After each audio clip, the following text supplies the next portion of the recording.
Սրբազան պայքարը այսօր էլ կա, դեռ շարունակվում է, բազմաթիվ են խոսքերին, որ սրբազան պայքարը մարել է, չի մարել, այսօր շարունակվում է, եթե սրբազան պայքարը մարած լիներ, կարծում եմ այս քաղաքական ճնշումները չէր գնա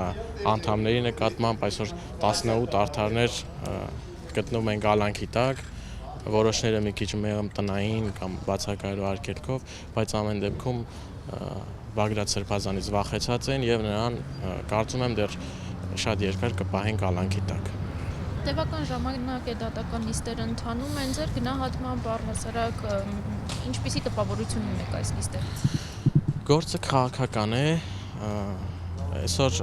ոչ միայն Բագրատ Սրբազանին, այլ մնացած մեր սրբազաններին պահում են կալանքի տակ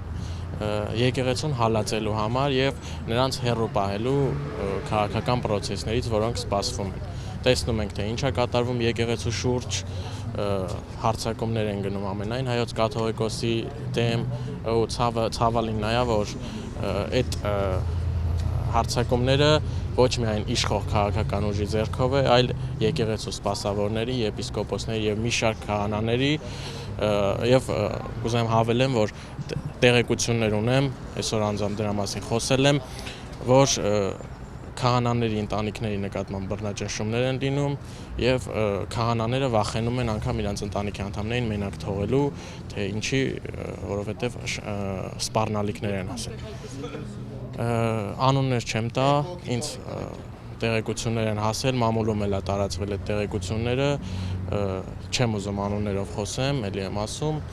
բայց կա նման բան եւ դա դատապարտելի է, թե ոստիկանությունը ինչով է զբաղված եւ ինչի ընթացք չի տալի նման process-ներին, կարծում եմ բոլորս ծանոթ ենք քաջ։